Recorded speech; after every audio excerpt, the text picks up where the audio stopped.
Buenos días a todos. Gracias a la organización, a este Padre Estea por la invitación y seguir generando esta sinergia con esto que venimos haciendo con Víctor, con Claudia, con Luisa, con Adri y con los padres profesionales locales, que está bastante interesante porque vamos movilizando ideas y compartiendo cosas que son muy enriquecedoras para nosotros, sobre todo más en un punto de vista egoísta. Queremos nosotros pasarlo lindo y ustedes hacen que también lo pasemos lindo. La idea un poco de lo que vamos a compartir ahora, y de acuerdo con lo que va a popular, es tratar de revisar ciertas cuestiones que a esta altura de la vida ya tenemos que empezar, después de tanto tiempo recorrido, ¿sí? Y por la cantidad de gente que uno ve y la cantidad de cosas que escucha, ya tenemos que empezar a generar niveles de piso, ¿sí? De empezar a discutir cosas de acá para arriba, no de acá para abajo. Y estas cuestiones me parece que podemos empezarlas a revisar, sobre todo en lo que es el ámbito de la intervención y de intervención psicoeducativa, que ahora nos vamos a adentrar en ello. Tiene que ver con que en los últimos 15 o 20 años tal vez, la intervención psicoeducativa, ¿sí?, se ha convertido en foco de investigación, ¿sí? Muchas veces los investigadores dicen, bueno, las conductas de las personas con trastornos del espectro autista, las características psicológicas, las características biomédicas, ¿sí? Investigadores. Pero hace unos 15 años o 20 se empezó a poner el foco de investigación sobre las intervenciones que realizamos para las personas con trastornos del espectro autista. Y este cambio de mirada generó ciertas cuestiones que, si bien para quienes trabajamos con personas que están dentro del espectro autista resultan como obvias, se empiezan a visibilizar de otra manera. Y algo que a veces conversamos con Luisa tiene que ver con que, por ejemplo, entendemos que hay mucho conocimiento y mucho tipo de intervención para lo que son niños entre 4 y 10, 12 años, y eso sabemos muy bien cómo hacerlo, pero que luego cuando entramos en la adolescencia o en la vida adulta, no es que no se hagan cosas, ¿sí? Porque se hacen muchas cosas afortunadamente. El tema es que no hay investigación sobre eso que se hace, no se reflexiona sobre eso que se hace, no se registra lo que se hace, entonces no vamos aprendiendo de lo que vamos haciendo. Y oh casualidad, el trastorno espectro autista es una condición que acompaña a la persona toda su vida. Entonces no podemos solo focalizarnos en esa franja o en ese momento del desarrollo del ciclo vital, sino tenemos que empezar a mirar en otros horizontes de franjas etarias. Entonces, la investigación sobre los trastornos, sobre las intervenciones psicoeducativas nos muestra por un lado que de adolescencia para arriba, para vida adulta, conocemos muy poco y tenemos muy poca novedad y tenemos muy pocas cosas para generar nuevas ideas, que es lo que nos reclaman las personas y lo que nos reclaman las familias. Y luego, otra cuestión que ocurre es que a medida que pudimos empezar a poner el ojo en las primeras manifestaciones más tempranas que evidencian los bebés o los niños pequeñitos, empezamos a identificar ciertas cuestiones de riesgo, como les contaba Víctor hace un rato, que hace que identifiquemos niños que luego van a tener un claro trastorno del espectro autista, que de alguna manera también van a necesitar intervención. El tema es que esa intervención que podemos hacer es la que trasladamos de lo que sabemos hacer para niños más grandes y la llevamos a niños más pequeños. Entonces, ahí tenemos otra segunda cuestión, que es que no lo estamos haciendo muy bien en intervención temprana, y cuando digo temprana, hablo de 36 meses para abajo, ¿sí? Los estudios lo que muestran es que cuando uno toma niños que han recibido algún tipo de intervención usual de la que hay en intervención temprana y reciben intervenciones más específicas o específicamente diseñadas para niños con trastorno espectro autista, los resultados no son mucho mejores. ¿Sí? O sea, eso no es que la intervención no sirva. Lo que nos está mostrando es que tenemos que empezar a revisar qué es lo que estamos haciendo y cómo lo hacemos. Y por otro lado, en el mundo van apareciendo cada 3 o 4 años nuevas intervenciones, o nuevos tratamientos, nuevos nombres para tratamientos. Todo esto nos genera una especie de campo, de mapa, ¿sí?, que hace que uno, cuando quiera dedicarse a la intervención, tiene como muchas directrices o muchos vectores por los cuales, bueno, pero yo me quiero dedicar a esta edad, o me quiero dedicar a esta franja etaria, y quiero hacer esto, y por dónde voy, ¿sí? Entonces se crea un mundo de confusión donde uno no sabe por dónde empezar. Y luego la cuestión de entender cuál es el consenso acerca de cuál es la mejor intervención posible para las personas con trastorno espectro autista. Algo que tenemos que entender es que a nivel mundial existe el consenso referido a que las personas que tienen dificultades en su desarrollo, lo mejor que podemos hacer por ellas es darles una intervención psicoeducativa, ¿sí? Porque sabemos que esta intervención psicoeducativa impacta en el desarrollo global de la persona y además porque genera un impacto en calidad de vida, ¿sí? Y afortunadamente calidad de vida no es una entelequia, una nube vaporosa que anda dando vueltas alrededor de la persona, sino que cuando uno habla de calidad de vida es algo que se mide, calidad de vida es algo que se puede rastrear, que se puede testear, y uno puede ir viendo si esa calidad de vida cambia, se supera, se mantiene una meseta o se empeora, ¿sí? Entonces, cuando uno está pensando en intervenciones psicoeducativas, lo que tenemos que tener en claro es que nadie puede pensar en una intervención en términos de curar el autismo, ¿sí? Nadie puede pensar en una intervención que haga tal o cual cosa y que no tenga relación con las necesidades específicas de las personas que tienen un trastorno de espectro autista. ¿Se entiende? Es decir, yo no puedo pensar que mi intervención mejora la caída del cabello de las personas con trastorno de espectro autista. A todo el mundo se le cae el cabello. Si las conocen, lo que he analizado hace 10 años, les puedo decir todas las que no sirven, pero eso es otro tema. El tema es que tenemos que entender específicamente cuando hablamos de intervención, a qué apunta esa intervención, y tenemos que ser, por un lado, los profesionales que hacemos intervención, muy claros con las familias, de decirle hacia dónde está yendo nuestra intervención y qué es lo que pretendemos lograr con esa intervención. Entonces, una primera cuestión que vemos es que cuando uno revisa los tratamientos para el trastorno de espectro autista, es este consenso, pensar que hay una cuestión de que la intervención psicoeducativa es la más apropiada, ¿sí? Pero luego, si uno sigue escarbando un poquito más, es muy difícil encontrar definiciones de qué es una intervención psicoeducativa, ¿sí? Vamos a ir tirando pelotazos para adelante para luego tratar de llegar con la pelota, ¿no? Pero, ¿qué diferencia entre una intervención psicoeducativa y un tratamiento cognitivo-conductual, por ejemplo? ¿Sí? Entonces, usamos términos, y bueno, hacemos intervención psicoeducativa, hacemos TCC, y nunca terminamos de definir, y nunca somos claros por el mensaje que le transmitimos a las familias, a los profesionales que a veces nos toca formar, ¿sí? Entonces, no existe un consenso donde todos podamos establecer, ¿sí?, qué entendemos por intervención psicoeducativa, cuál es el objetivo de la intervención psicoeducativa, cuál es el foco de la intervención psicoeducativa, a quién está enfocada esa intervención psicoeducativa, ¿sí? Entonces, retomo lo que decía al principio en términos de establecer ciertos parámetros de base, es de aquí para adelante.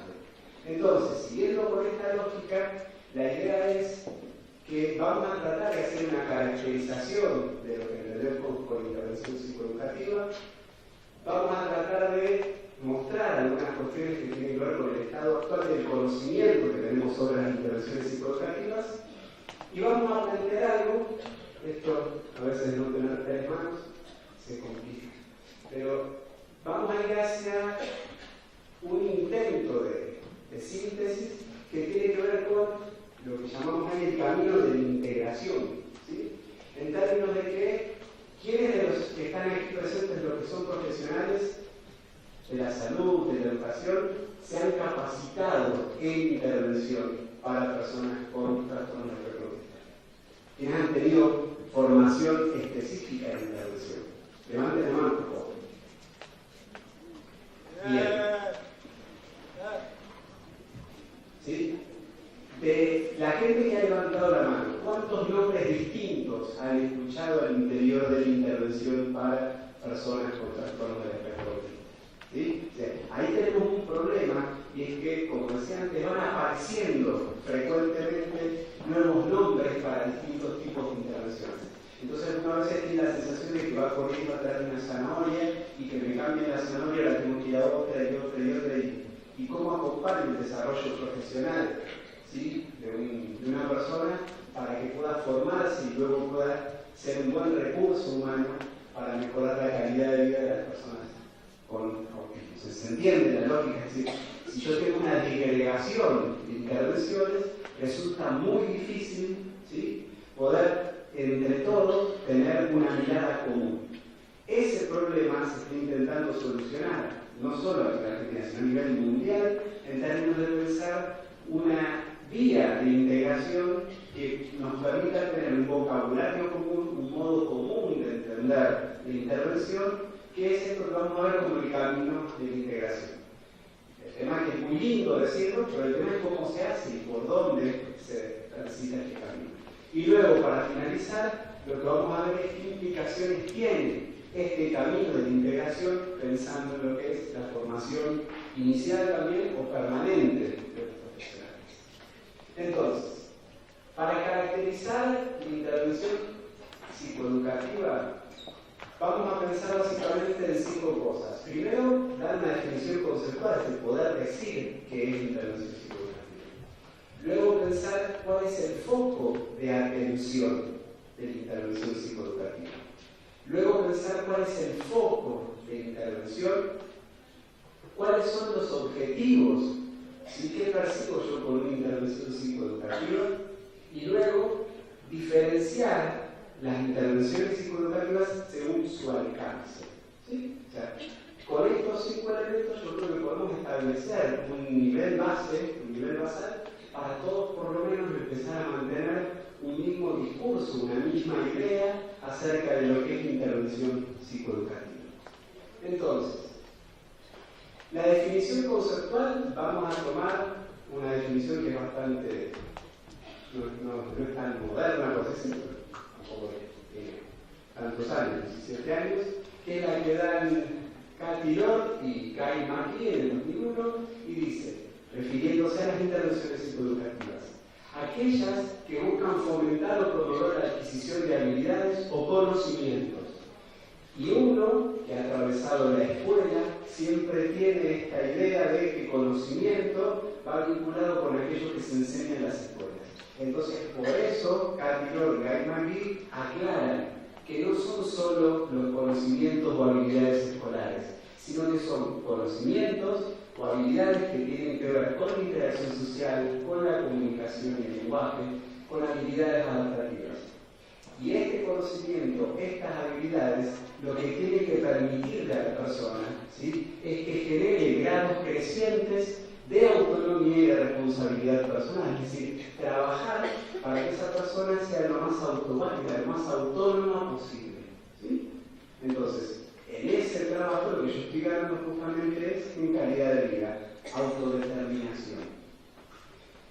Lo que tenemos que entender, y esto es como esencial, y esto es una idea de Ángel Ritter, es que estas habilidades que tenemos que enseñar son habilidades que nosotros, la mayoría de las personas, afortunadamente las pudimos adquirir, las pudimos desarrollar sin que nadie nos las enseñara.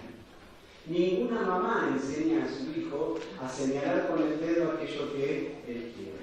Ninguna mamá sienta a su niño y le dice, hijo mío, hoy vamos a trabajar sobre la primera persona del singular, ¿sí? Mañana luego trabajaremos la relación género-número entre... Eso no se hace. Ninguna mamá, ningún papá enseña a su hijo a hacer juego de ficción. Justamente estas habilidades, estas capacidades, son las que se van alterando por el impacto del autismo en el desarrollo del niño. Entonces, lo que hay que hacer es enseñar de manera explícita estas habilidades. ¿Sí? Ángel Ritter solía podría decir que uno debería poder pensar la intervención psicoeducativa para las personas con autismo de modo tal que, así como a nosotros nos enseñaron a leer, a escribir, a sumar, a restar y a multiplicar de manera explícita, bueno, de esa misma manera nosotros tenemos que enseñarle a las personas, en este caso a los niños con trastornos espectro-autistas, a señalar, a producir lenguaje, a comprender lenguaje, a hacer juego de ficción, ¿sí? Lo que tenemos que generar son vías de desarrollo alternativas. De la misma manera que uno puede pensar que una persona que no ve, que tiene ceguera, accede a la lectura, ¿sí? No podemos pensar que esa persona lee de la misma manera que leemos las personas que vemos. Cuando uno lee sobre papel impreso en tinta, no el papel impreso sobre relieve, ¿sí? Y el producto final puede ser parecido, puede parecer parecido, pero pensemos, por ejemplo, la velocidad de recogida de información cuando uno rastrea visualmente el papel impreso en tinta, y la velocidad de recogida de información necesita de la percepción áptica de la punta del dedo para poder recoger esa información. Entonces, tenemos que entender que este desarrollo que estamos buscando no va a ser el mismo desarrollo que va a tener un niño que no fue afectado por un trastorno espectro-autista. Pero lo que tenemos que tener en claro es que tenemos que enseñar estas habilidades de manera explícita. Hay que enseñarle a que señale, a que dirija expresiones faciales a otro, a que mire a otro y luego esa mirada la utilice para referir a cosas que ocurren en el entorno, a que haga juego de ficción, a que utilice el lenguaje para comunicarse, a que utilice palabras para comunicarse, ¿sí? Esa es la primera idea que tiene que ver con la definición conceptual. Luego tenemos que pensar, o debemos pensar, en cuál es nuestro foco de atención. Acá lo que tenemos es una idea tomada de Sameroff. Sameroff es un investigador, un profesional que se dedica a la intervención temprana, que en la década de los 80 generó muchas ideas sumamente interesantes. Y él lo que dice es, si nosotros estamos pensando en un niño, ¿sí?, que tiene algún tipo de dificultad, y pensamos en ese niño en interacción con una figura de crianza, sea con su padre, con su madre, con su tía, con su abuelo, y a ese niño lo pensamos en el desarrollo del tiempo, ¿sí?, en un momento o en otro momento, nosotros deberíamos poder establecer, por ejemplo, que si yo a este niño, ¿sí?, en el tiempo 1, lo que hago es enseñarle a ese niño habilidades para que interactúe con su figura de crianza de una manera distinta, lo que estoy haciendo, los nombres son un poquito feos, pero lo que estoy haciendo es remediar. Es decir, mi foco de atención está puesto en la persona que tiene la dificultad y en hacer que esa persona que tiene la dificultad adquiera habilidades para poder interactuar de otra manera, en este caso con su figura de crianza. Ahora, yo lo que puedo hacer también es intervenir en las habilidades que tiene esa figura de crianza, ¿sí?, para traccionar, para tirar del desarrollo de ese niño. Si un niño de 20 y tantos meses no entiende, no comprende, no desarrolla la capacidad de darse cuenta de que la otra persona me es un instrumento sumamente útil para conseguir cosas en el mundo, ¿sí?, de alguna manera yo tengo que enseñarle a ese papá o a esa figura de crianza que no le deje las cosas a mano, porque si encima que no va a buscar al otro para conseguir cosas y tiene todo a mano, no estoy generando oportunidades de desarrollo. Entonces simplemente le enseño a ese papá que acomode, que ordene su casa, la distribución de los entornos, de modo tal de que ese niño siempre necesite de otra persona para acceder a cosas que quiere. A eso Sameroff lo va a llamar reeducar. Es decir, mi foco de intervención no está puesto en la persona que tiene la dificultad, sino que está puesto en este caso en la figura de crianza. Luego, otra cuestión que tenemos que entender es la idea de cómo uno puede trabajar con la manera en la cual esa figura de crianza, ¿sí?, piensa, interpreta, significa, ¿sí?, la relación con esa persona. El ejemplo que para mí es paradigmático en esto, y es es doblemente paradigmático, tiene que ver con que esto Sandra lo pensó en la intervención temprana. Pero yo tengo un ejemplo que es claro al respecto de esto que vamos a llamar redefinir, ¿sí? Que es el trabajo que realizamos con un conjunto de padres en un taller para padres de personas adultas, ¿sí? Y cuando digo adultas, justamente ese grupo de padres, sus hijos tenían más de 35 años. Y este papá lo que decía, cuando estábamos trabajando cuestiones de calidad de vida, de autodeterminación, este papá decía, pero mi hijo no elige. Entonces, ¿cómo que mi hijo no elige? No, pero mi hijo le da lo mismo todo, no le da, ¿cómo que no elige? ¿Sí? Vos le ponés una remera, le ponés otra remera adelante a la mañana, cuando se viste y ¿qué hace? Y agarra una. Sí, pero de dos se está agarrando una. Pero no elige, agarra cualquiera, al azar. ¿Sí? La pregunta es, ¿cómo fue el tránsito, la vida de ese padre como padre para no poder darse cuenta de que su hijo está eligiendo? Por ahí está eligiendo en las mismas condiciones que hubiera elegido su hijo si no tuviera lo que tiene, ¿sí? Pero está eligiendo. Entonces ahí la intervención pasa que primero con ese papá hay que trabajar, que él pueda redefinir qué entiende lo que está ocurriendo para que luego se anime a hacer más cosas que le permitan que su hijo elija otras opciones. O sea, ¿qué le vamos a hablar a ese papá de que le permita a su hijo elegir el menú de comida si piensa que le da dos remeras y no elige? ¿Se entiende? Entonces, tenemos focos de atención diferentes. Lo que tenemos que pensar a continuación es, bueno, si uno va a dedicarse a la intervención psicoeducativa, ¿cuál de estos tres focos es el prioritario? Lo interesante que propone Sanders es que no hay focos prioritarios. Uno debería mantener un balance entre los tres focos. Y ese balance implica que a veces podemos tener 33,33% en uno, en otro y en otro, pero que a veces no. Y ese a veces no puede ser por ciertos momentos vitales y tengamos que fortalecer esto y poner más atención a esto que a esto, o luego tendríamos que poner más atención a esto que a esto y un poquito de esto, ¿se entiende? Y luego, por algo que decía Víctor antes, que tiene que ver con las posibilidades y con lo que se dispone en el medio local. Si yo no tengo profesionales que puedan hacer esto, pero tengo profesionales que puedan hacer esto y que puedan hacer esto, bueno, con estos dos elementos yo tengo que fortalecer esa interacción para que tanto la familia como la persona con trastorno espectro autista mejore o propicien la calidad de vida. ¿Se entiende? Entonces, no tiene mucho sentido que yo apunte todos mis caminos a esto si yo no tengo recursos para esto. Lo que yo tengo que poder entender es hacia dónde me conviene orientar mis acciones. Si yo no tengo claro cuál es el foco de atención, va a ser como bastante difícil poder apuntar bien los caminos. La otra cuestión tiene que ver con el foco de intervención. Es decir, cuando uno realiza una intervención psicoeducativa, ¿a qué apunta la intervención psicoeducativa? Lo primero que tenemos que entender es que las personas que tienen una alteración de su desarrollo vinculada con trastornos del espectro autista tienen un conjunto de dificultades que son patognomónicas, es decir, que los diferencian de otros tipos de dificultades.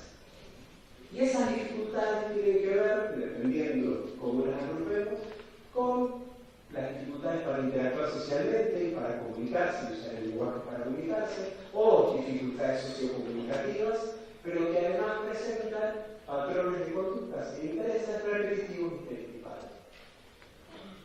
Y esto es algo que cuando uno está enseñando estas cosas a nivel de grado, y los alumnos de la facultad dicen, chicos, si ustedes alguna vez encuentran una persona que tiene un trastorno de espectro autista que solamente tiene estas tres dificultades, por favor avísenme porque la quiero conocer a esa persona. ¿Sí? Cuando el autismo se instala en el desarrollo de una persona, no genera solo dificultades en esa área. Esas van a ser las dificultades patognomónicas, pero esto va a impactar en muchas otras adquisiciones o habilidades que tiene que desarrollar un niño a lo largo de su vida, hasta convertirse en adulto. Entonces, cuando uno está pensando en intervención psicoeducativa, la intervención psicoeducativa va a apuntar a lo que serían las dificultades patognomónicas, las sociocomunicativas, específicamente en lo que es interacción social, la atención conjunta, la imitación, el lenguaje, el juego. ¿Sí? A eso nos vamos a focalizar. Ese es nuestro foco de atención. Cuando yo hago una intervención psicoeducativa, lo que yo quiero mejorar en la persona es eso. Ahora, como el autismo nunca viene solo, ¿sí? Vamos a tener dificultades vinculadas con la ansiedad, la irritabilidad, la agitación. Vamos a tener problemas de modulación sensorial. Vamos a tener problemas para desarrollar habilidades o actividades, en el sentido estricto, actividades de la vida diaria. Vamos a tener problemas de auto o heteroagresión. ¿Sí? Esto va a estar acompañando a esas dificultades patognomónicas. La cuestión es que para estas dificultades que no son patognomónicas, tenemos distintos tipos de intervención. ¿Sí? Nadie discutiría la utilidad de la terapia ocupacional para mejorar el desarrollo de habilidades de la vida diaria. ¿Sí? Y acá, esto siempre lo traigo porque son esas cosas bonitas que uno encuentra cuando se anima a pensar, es que una vez presentando esto mismo, después con Luisa me decía algo, bueno, pero cuando uno trabaja en autismo siempre tiene que trabajar en actividades de la vida diaria. Entonces eso también es lo patognomónico. Yo creo que ahí Luisa tiene razón. Pero sin embargo, por algo que todavía no estoy pudiendo terminar de entender, me parece que conviene seguir pensándolo de manera separada. Y es que yo puedo tener personas con discapacidad intelectual y no trastornos del espectro autista, y también voy a tener que trabajar esto. El tema es que hay algo del modo en el cual yo tengo que abordar esa cuestión, ¿sí? Que va a hacer que sea de una manera o de otra manera. Entonces lo que yo tengo que cambiar va a ser el modo de intervención, pero no el foco de intervención. ¿Se entiende? Si lo entienden, cuéntenmelo, porque yo todavía no termino de entender que yo sigo creyendo más a Luisa. Creo que ella sigue teniendo razón. Pero creo que por algún motivo tengo la esperanza ya de que esto sea así.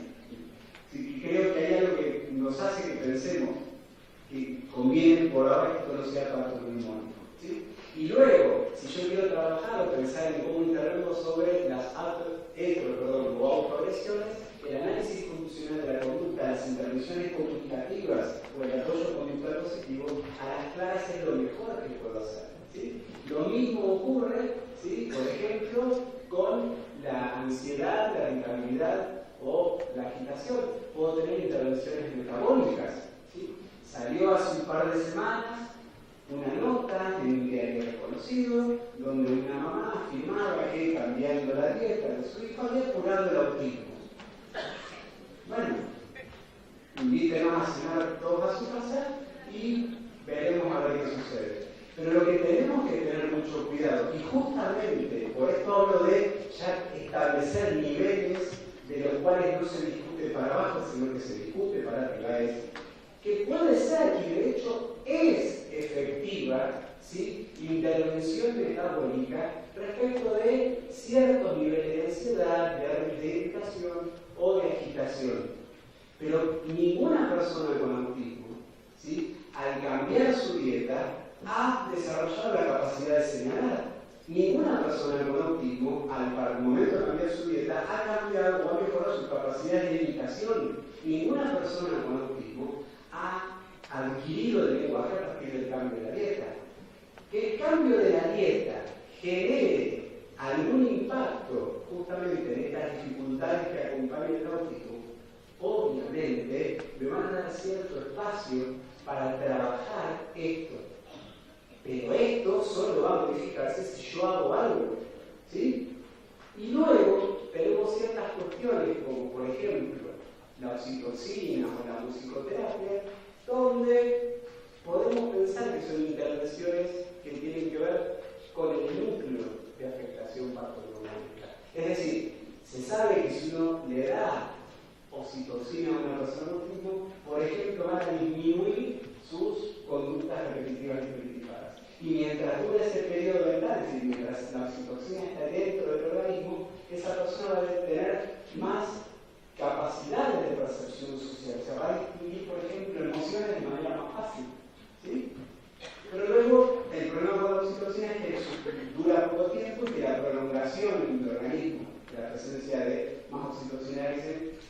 necesita no es tan buena.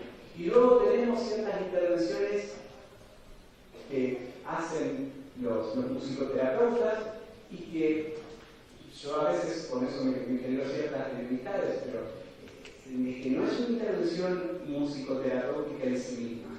El entonar la conducta de un niño, ¿sí?, no es algo que haga un musicoterapeuta en sí mismo, no es algo que deviene de la musicoterapia, es algo que estudiamos cuando estudiamos interacciones tempranas entre adultos y niños, donde la mamá entona, es decir, el niño golpea la mesa y la mamá hace pam, pam, pam, pam, y eso redirige la atención del niño hacia la madre. Bueno, eso lo hace una madre, eso es una intervención que uno puede hacer, pero no es específica de la musicoterapia. Entonces, que lo haga un musicoterapeuta, bien, pero eso es un elemento que uno podría traer más para el lado de la intervención psicoeducativa que para el lado de la intervención de la musicoterapia. ¿Se entiende? Entonces, esta es la idea de tener criterios comunes, de poder pensar más o menos cosas entre todos de la misma manera. Luego tenemos los objetivos de intervención. Más allá de los objetivos que podrían pensarse de manera clara, es decir, bueno, si un niño no tiene habilidades comunicativas, no sabe cómo impactar en la conducta del otro para conseguir cosas, porque no sabe señalar, porque no puede decir palabras, o porque no puede entregar imágenes para comunicarse, es decir, no sabe usar un sistema alternativo de comunicación, no sabe usar gestos para señalar, o no sabe utilizar palabras, obviamente, ¿qué es lo que debo enseñar? ¿Se entiende? O sea, le enseñaré a utilizar un sistema alternativo de comunicación, le enseñaré a señalar o le enseñaré a decir palabras para conseguir cosas. El tema es que tenemos que pensar en objetivos más específicos en términos de lo que es la intervención psicoeducativa y no específicos en función de la necesidad de la persona. Entonces, lo que podemos pensar es que el objetivo general, o sea, como un objetivo específico, pero general a su vez en intervención psicoeducativa, es atenuar el efecto del autismo sobre el desarrollo del niño. ¿Sí?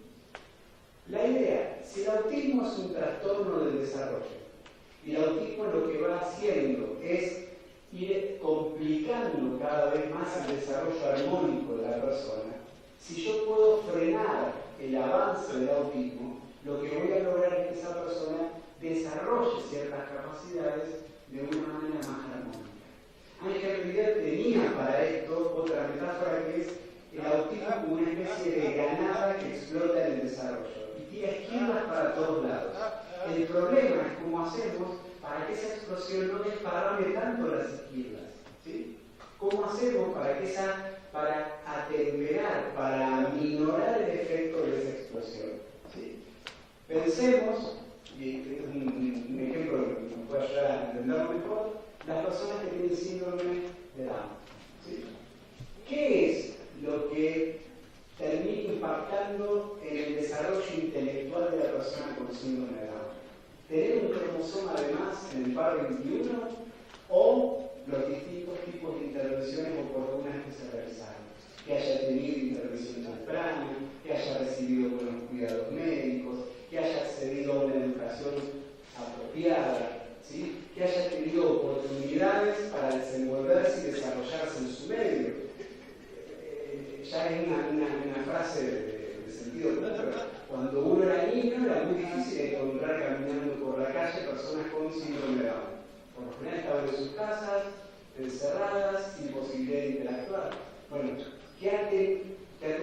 ¿qué aumentaba, ¿sí?, la discapacidad intelectual de esa persona? ¿El estar encerrado o tener un cromosoma de más? ¿Se entiende? Entonces, lo que tenemos que pensar es que nosotros, con la intervención psicoeducativa, tenemos que atenuar lo más posible el efecto del autismo sobre el desarrollo de la persona. Y luego de los objetivos de intervención, pensar en objetivos específicos. El primero tiene que ver con disminuir la disarmonía evolutiva. Parece así como rimbombante, la idea de disarmonía evolutiva, pero es simple. ¿Cuántas veces uno se encuentra con niños de 3, 4 años que no pueden decir hola, que no pueden saludar, que no pueden señalar para pedir un juguete al que no llegan a agarrarlo, pero que sin embargo arman rompecabezas de 3.000 piezas. Un año después nos encontramos con ese mismo niño, ¿sí? Y ese mismo niño sigue sin decir hola, sin poder señalar, pero resulta que era no arma rompecabezas de 3.000 piezas. Ahora todo el equipo integró 68 porque arma rompecabezas de 7.000 piezas. ¿Sí? La idea de armonía evolutiva tiene que ver con que uno va desarrollando ciertas capacidades motrices, capacidades intelectuales, capacidades lingüísticas, que van desarrollándose armónicamente. ¿Sí? No tenemos la capacidad de caminar, ¿sí?, de una persona de 1 año y tenemos el nivel del lenguaje de una persona de 7 años. Las capacidades, lo que se espera que un niño pueda realizar al momento de movilizarse de manera autónoma, va a correlacionar o va a ir más o menos a la par con sus capacidades comunicacionales. ¿Sí? La capacidad que tiene un niño para transferir objetos de una mano a otra no va a ser menor a la edad de que ese niño puede señalar con el dedo. ¿Se entiende? Muchas veces nuestra intervención termina siendo iatrogénica en ese sentido, porque es nuestro propio accionar el que aumenta esa disarmonía evolutiva. Luego tenemos que pensar en la fomentación o fomentar la motivación, fomentar la motivación por los estímulos sociales. Víctor lo contó, pero hay muchos estudios que muestran cómo los niños, ¿sí?, entre los 9 y los 12 meses, los niños que luego reciben diagnóstico de trastorno espectro-autista, pasan más tiempo orientados a los objetos, interesados por los objetos, atendiendo visualmente a los objetos, que a las personas. Entonces, lo que tenemos que lograr, algo que tiene que emerger de nuestra intervención, es que los niños empiecen y dediquen cada vez más tiempo a orientarse socialmente. ¿Sí? No sé si vamos a lograr que miren más y que atiendan más a las personas que a los objetos, pero por lo menos equilibrar el tiempo que dedican a interactuar con personas. Y uno ve, y está jugando ahí, pues, pero dejarlo porque está tranquilito. ¿Sí? Está tranquilo y está haciendo algo que es súper productivo porque le sirve un montón. Pero además de eso que le sirve un montón, también necesitamos que pase más tiempo haciendo cosas orientadas hacia las personas. ¿Sí? Y luego tenemos que fomentar este concepto que es un modo de compartir la experiencia, se llama intersubjetividad secundaria. Cuando los niños vienen al mundo, tienen un problema. Mientras juegan con su mamá, ¿sí?, y van hablando con su mamá y van diciendo cosas y qué sé yo, los niños o le prestan atención a la mamá o le prestan atención a los objetos. La mamá pone un sonajero y se queda prendado con el sonajero. Es decir, no puede prestar atención a las cosas. Bueno, hacia los 9-12 meses los niños empiezan a coordinar la interacción con los demás respecto de la acción sobre los objetos. Y ahí emerge lo que se conoce como intersubjetividad secundaria.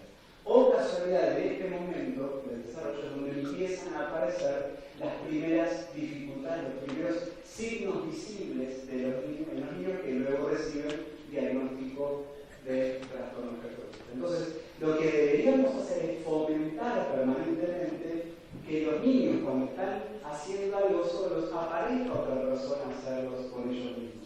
Que los niños, cuando están jugando con una persona, ese juego no sea solo cara a cara, sino que aparezcan objetos. Es decir, permanentemente compartir experiencias de los niños, los adolescentes y de los adultos con otros elementos que no sean la propia interacción. ¿Sí? Sean como los elementos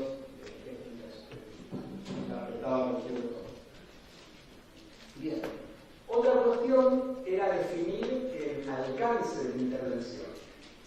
Tenemos ciertas cuestiones vinculadas con entender lo que llamamos programas comprensivos. Un programa comprensivo es aquel que nos dice qué es lo que tenemos que enseñar para muchas áreas de desarrollo. Por ejemplo, enseñar habilidades de comunicación, enseñar habilidades de juego. Un programa comprensivo también nos dice cómo tenemos que enseñar, utilizando una o varias técnicas, y nos dice cuándo enseñar. Los programas específicos nos dicen qué enseñar, pero para una única habilidad. Por ejemplo, los programas que nos dicen cómo enseñar habilidades mentalistas detalladamente, cómo enseñar juego, cómo enseñar comunicación, ¿sí? Un manual, como el manual del PES, ¿sí? Del sistema de intercambio, es un programa específico, solo sirve para enseñar comunicación. Con eso no puedo enseñar juego. Y luego lo que tenemos son técnicas de enseñanza, es decir, modos sistematizados que, si yo los aplico de la manera en que hay que aplicarlos, me permiten enseñar de manera fiable cierta habilidad o cierto conocimiento. Vamos a ir ahora a tratar de entender, sobre todo el estado actual, de qué sabemos respecto de los programas comprensivos. La primera cuestión es entender, por esto que yo les decía que hay una proliferación de programas, ¿cuántos programas hay? Ahí tienen, ese es un librito que publiqué yo hace 3 años. En ese librito hice un trabajo de búsqueda de programas y aparecieron 57 programas. De esos 57 programas lo que yo hice fue seleccionar aquellos que fueran comprensivos, es decir, que enseñaran muchas habilidades, aquellos que tuvieran un manual publicado, y la idea de tener un manual publicado es que me permite, entre otras cosas, poder replicar los resultados, ¿sí?, de esa intervención de manera independiente a quien lo creó. ¿Sí? La persona que creó el manual no vale que le va a dar el resultado. Pero el problema no es que esa persona lo haga bien. El problema es que mucha otra gente lo haga bien. Y además, ¿cuántos al menos presentaban el estudio de eficacia? De esos 57 programas, solamente 14 cumplían los 3 criterios. ¿Sí? Y la otra pregunta que a mí me interesaba entender era ¿cuáles son o cuáles están presentes en esos programas aquellos que conocemos como ingrediente activo? ¿Sí? Cuando uno le salud, cuando uno le duele algo, ¿sí?, antes tomaba aspirina.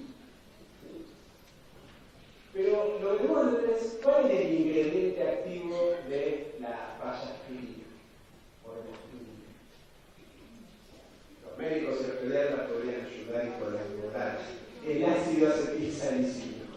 Ahora, cuando uno tiene una aspirina, ¿sí?, no toda esa pastilla blanca que uno toma es ácido acetilsalicílico. El resto es talco o excipientes. ¿Sí? Entonces, ¿qué es lo que hace efecto cuando uno toma esa pastilla? ¿El talco o el ácido acetilsalicílico? ¿Se entiende? Esa es la idea del ingrediente activo. Entonces, en principio, de los programas, ¿sí?, acá tenemos los 14 programas y están divididos por, así decirlo, categorías, es decir, por modos de entender de qué manera el programa decide enseñar lo que quiere enseñar. Los que están arriba, ¿sí?, son los programas que uno podría pensar basados en ABA o en las técnicas de modificación de contexto. Acá tenemos el único programa que cumplía esos requisitos, que es el TEACH, que es un programa que lo vamos a denominar ambiental, porque lo que propone el TEACH es modificar, estructurar el ambiente de una manera que visualmente permita comprender qué es lo que está ocurriendo.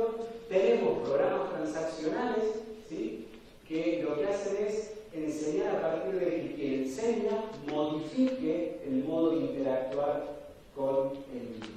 ¿Sí?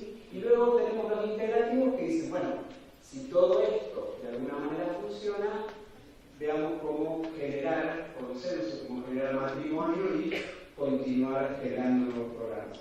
Y de estos programas es de donde viene la mano que yo les decía antes de integración. Acá lo que tienen son los 30 ingredientes activos. Yo hice una búsqueda de muchos estudios donde se identificaron ingredientes activos, donde encontré como 60. Lo que hice fue eliminar los que se duplicaban y quedó una lista de 30. Tienen también, uno lo que puede pensar es, bueno, ¿cuántos de esos ingredientes activos están presentes en estos 14 programas? Pero el problema no es pensar, bueno, ¿cuál es el mejor programa? Porque ahora vamos a ver qué ocurre con los programas. Lo que tenemos que empezar a mirar son aquellos ingredientes activos, ¿sí?, que no están mayoritariamente presentes en los programas de intervención. Por ejemplo, la redecisión. Si yo planifiqué que quiero lograr hacer esto y veo que no resulta, ¿qué es lo que tengo que realizar en función de mi objetivo de intervención? ¿Sí? Por ejemplo, ¿qué intensidad tiene que tener mi intervención? ¿Qué duración? Es decir, ¿cuántas horas por semana? ¿Durante cuánto tiempo? O sea, fíjense que son ingredientes activos que no son los que más están presentes en los manuales. Otra cuestión que emerge del estudio de los programas es que hasta el momento no podemos determinar cuál es el mejor programa. Si no tenemos evidencia diferencial que diga este programa es mejor que este programa. Entonces, esto nos lleva a cambiar la pregunta. Ya no tenemos que preguntarnos ¿qué programa me conviene darle a este niño? O sea, ¿cuál es el mejor programa que yo puedo implementar? La pregunta que tenemos que hacernos a partir de ahora es ¿qué niño es el mejor candidato para qué programa? ¿Se entiende? Entonces, preguntarnos por qué niño es el mejor candidato para qué programa nos hace pensar en las características de los niños, ¿sí? Hoy está de moda la idea de que el tratamiento para el autismo es un traje a medida. Buenísima, como idea es genial. Ahora, la pregunta es, bueno, díganme ustedes cuáles son las medidas que yo le tengo que tomar a ese niño para saber ese traje a medida. ¿Se entiende? Acá tenemos un trabajo se corrieron un poco las letras porque cambiamos la computadora. Pero acá tenemos un trabajo hecho por Laura Rayban, donde ella tomó varios niños y intentó ver qué características tenían esos niños que podían predecir qué tan bien les iban a ir cuando participaran en un programa de intervención más directivo, como es el programa tradicional de NOVAS, o cuando participaran en un programa de intervención menos directivo, que es el de conductas pivotales, que también lo desarrolló Laura Rayban junto a Robert Coelho. Y lo que ella y su grupo de investigación encontró es que hay 5 características que a nosotros nos dan la pauta de qué tipo de intervención le puede convenir a un niño. ¿Cómo utiliza los juguetes? Es decir, si utiliza de manera funcional los juguetes, conductas de aproximación, es decir, espontáneamente el niño se aproxima o no a las personas, las conductas de evitación, es decir, si una persona se le acerca a ese niño se aleja de la persona, la autoestimulación verbal y las autoestimulaciones no verbales. En función de la alta o baja frecuencia, yo puedo pensar en patrones diferenciales de intervención. Lo interesante de esto, a diferencia de las capacidades lingüísticas o de nivel general de inteligencia, que suelen permanecer estables durante el desarrollo, es que esto no permanece estable durante el desarrollo. Entonces, para un niño que inicia su intervención con este perfil, luego, fruto de mi intervención, cambian estas características, yo puedo dejar de utilizar programas más directivos y pasar a utilizar programas menos directivos. ¿Se entiende? Entonces, esto me da flexibilidad en las condiciones para pensar qué tipo de intervenciones puedo hacer. Entonces, nos genera una serie de problemas a afrontar. En los ingredientes activos compartidos, el problema de la evidencia diferencial, el problema de los moderadores, es decir, qué niños son mejores o peores candidatos para un programa. Y eso nos lleva hacia esto que estábamos mencionando, que es la integración. ¿Sí? Y cómo la integración puede impactar, debería impactar luego en la formación de los profesionales. Ahí tenemos 2 instantáneas de la vida real, ¿sí? Que algo así existe. Una es un mensaje de Facebook, donde alguien le responde a otro y dice: A mí me dijeron que el sunrise sí tiene evidencia.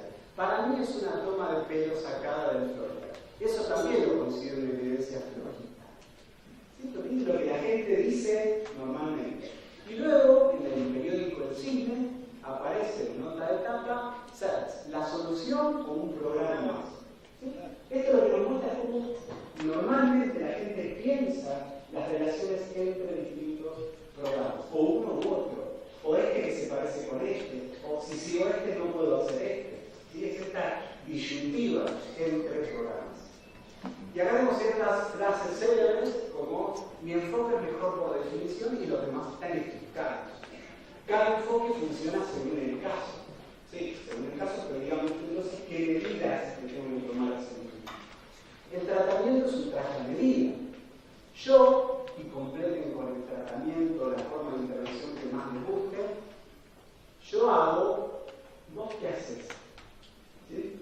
Sí, como una disyuntiva, yo hago tal cosa, yo hago tal otra. ¿Sí? Misa, no me haga invitación. Y dice al yo hago TCC, ¿vos qué haces? ¿Y usted qué hace? ¿Sí? O sea, esta cuestión más dicotómica. Bueno, estas cuestiones dicotómicas hacen que uno no pueda seguir el camino de integración. El camino de integración implica pasar de un simplismo absolutista y dogmático, esto es lo único que sirve y hay que hacer esto y lo demás no sirve, a un mero relativismo. Bueno, por ahí a él no le sirve, pero al otro sí le sirve, entonces hay que ver, a un modo distinto de pensar o de entender las relaciones entre programas. Cuando uno está pensando en la integración, en este caso al interior de lo que es la intervención psicológica, uno la puede identificar en distintos aspectos. El primero, que es el que vamos a revisar y con todo terminando, es la idea del eclecticismo técnico. Luego tenemos la integración teórica, los factores comunes y el modelo genérico. ¿Sí? Los factores comunes uno podría pensar en lo que vimos recién de lo que son los ingredientes activos.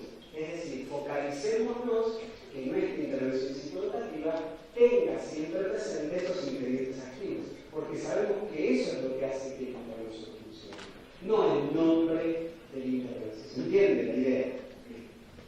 Entonces, el eclecticismo técnico es algo que emerge en la década de 60 y emerge en el campo de la psicoterapia, de la mano de que hay muchas intervenciones, muchos modos de generar cambio para los cuales aún no podemos establecer una relación causal de la teoría de donde nace esa intervención y el efecto de la intervención. Entonces tenemos muchas técnicas. La idea es que teniendo muchas técnicas uno pueda seleccionar cuáles son las técnicas más apropiadas para intervenir. Esa es la idea del eclecticismo técnico. Y el eclecticismo técnico se manifiesta como eclecticismo técnico pragmático, sistemático y de orientación. Lo que vamos a revisar ahora es básicamente estos tres modos de eclecticismo, que son los en los que yo vengo trabajando en los últimos años. Por ejemplo, con el eclecticismo técnico pragmático. El eclecticismo técnico pragmático lo que dice es que vamos a seleccionar las técnicas teniendo como criterio esencial y exclusivo el nivel de eficacia que han demostrado en su contraste empírico. Es decir, esta técnica sirve, el ensayo de gesto sirve, ¿sí? El abrazo forzado sirve. Entonces, el que no tengo evidencia empírica no es una técnica que yo vaya a continuar. Y lo interesante de esto es que permite generar nuevas técnicas en función de su combinación. Acá tienen, y esto si quieren, es un texto que pueden acceder gratuitamente, está en Acta Académica, ponen en Google Acta Académica, Mauricio Martínez, ¿sí? Y es intervención temprana, es una conceptualización de las técnicas de intervención. Ahí tienen todas estas técnicas, ¿sí? Descritas, analizadas y contadas de cómo se aplican. ¿Sí? Son todas las técnicas, o al menos no todas, pero la mayoría de las técnicas para las cuales tenemos evidencia empírica de que funcionan. El análisis de todas estas técnicas de intervención y sobre todo juntando las técnicas transaccionales con las de enseñanza efectiva basadas en ABA, desarrollamos lo que se conoce como el ensayo transaccional de enseñanza incidental. Es decir, utilizar técnicas que provienen de los modelos transaccionales, juntándolas con las técnicas de modificación de conducta, de modo tal que cuando yo le enseño una conducta comunicativa a un niño, ¿sí?, esa conducta comunicativa va a ser aprendida a posterioridad de la interacción social, ¿sí?, y con mucha carga de intercambio intersubjetivo. Es decir, se aprendió como consecuencia de la interacción y a posterioridad de la interacción. Entonces, tiene una doble eficacia, por así decirlo. Luego tenemos el eclecticismo técnico sistemático. La idea es seleccionar las técnicas en función de una lógica sistemática o de un esquema básico. Y acá lo que vamos a ver es lo que yo les decía de entender el desarrollo, ¿sí?, y que por muchas veces lo que hacemos para los niños más grandes no funciona para los niños más pequeños. Rogers y Wallace lo que hicieron fueron identificar una serie de áreas prioritarias de intervención para niños, ¿sí? Y está en el libro que compila Víctor con José Luis, digo, bueno, por alguna razón esto puede funcionar, pero si nosotros pensamos en el desarrollo cognitivo típico y esto lo volcamos a las dificultades de los niños más pequeños, uno podría repensar estas áreas de intervención en función de estas áreas de intervención. ¿Sí? Y esto puede hacer que nuestra intervención genere mayor sensibilidad al cambio y de esa manera puede ser más efectiva. Pero independientemente de eso, lo que uno puede hacer es ordenar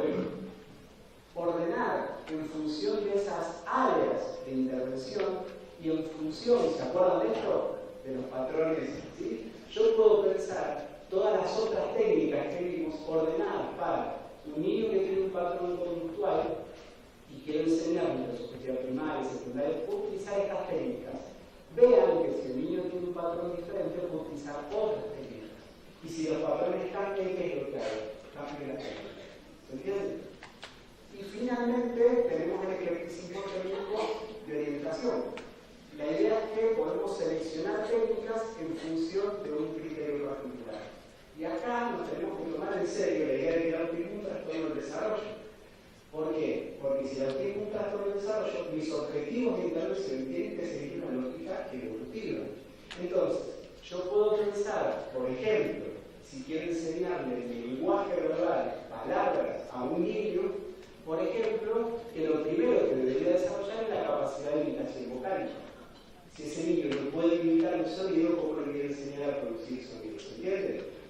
Entonces, mi primer objetivo va a ser eso. Y eso lo puedo enseñar con alguna técnica específica. Una vez que adquirió la capacidad de imitación vocálica, le voy a enseñar a que produzca palabras. Y eso lo puedo enseñar con otra técnica. Pero una vez que aprendió a utilizar palabras, el problema es que no sepa cuándo usar esas palabras.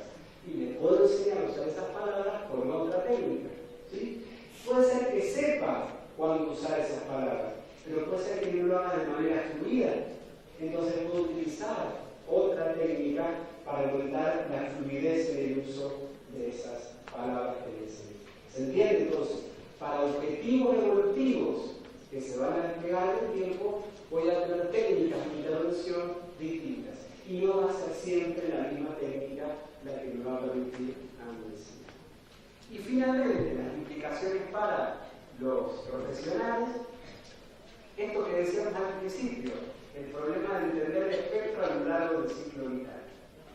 Luego, el problema de formarse en un programa, ¿sí? Esta especie de psicosis generalizada que aparece un programa y vamos todos corriendo a fumar, aparece otro programa y vamos todos corriendo a fumar, ¿sí? Siempre corriendo atrás de la zanahoria. La pregunta es, si los programas no presentan eficacia diferencial, ¿qué programa elijo para formarlo? Y luego uno podría pensar, bueno, pero esta es la única posibilidad que tenemos, ¿sí? No hay otro modo posible de entender de qué manera formarnos, solo es a partir de pensar en el programa. Yo creo que no. Y la diferencia o el modo distinto de pensar sería formarnos en competencias, en saber hacer. ¿Sí? Habilidades que uno debería adquirir. Bueno, bullying, ¿qué habilidades, qué competencias que voy a adquirir yo como terapeuta? En principio uno podría pensar que en el conocimiento del desarrollo típico y sus alteraciones, porque si el horizonte de intervención siempre tiene que ser el desarrollo, yo sé que los trastornos de la espectro autista son una alteración del desarrollo, ¿sí? Es necesario conocer cómo se produce el desarrollo y cómo se altera sistemáticamente el desarrollo. Luego, poder elaborar o saber elaborar objetivos de intervención que sean apropiados para cada niño. Es decir, tomar muy en serio esta metáfora del traje a medida. Es decir, a partir de qué elementos yo diseño, pienso y escribo objetivos de intervención básicos. Y finalmente, el uso de técnicas de enseñanza de manera fidedigna. Es decir, no solo tengo que poder aplicar una técnica y usar esa técnica como el manual dice que se hace. Es decir, implementarlo de manera correcta. Sino que además tengo que pensar de qué manera esa técnica se va a enlazar con otra técnica y cómo ese resultado de aprendizaje me tiene que permitir a mí pensar de qué manera voy a empezar otro objetivo que lo voy a lograr con otra técnica. ¿Sí? Entonces, el único camino posible para el uso de técnicas de enseñanza fidedigna y pensar en la elaboración de objetivos es si nos tomamos en serio el camino hacia la integración, no el camino hacia la fragmentación. Porque si seguimos fragmentando, lo que quedan en el medio de las pujas entre yo hago tal cosa, yo hago tal, es la persona. Entonces lo que tenemos que evitar es eso. Entonces, a mi humilde modo de entender, tenemos que empezar a cambiar esa mirada y tener una perspectiva de integración de diferentes modos de intervención. ¿Se entiende? Entonces, este es un proceso, como les decía antes, de empezar a establecer pisos de discusión. ¿Sí?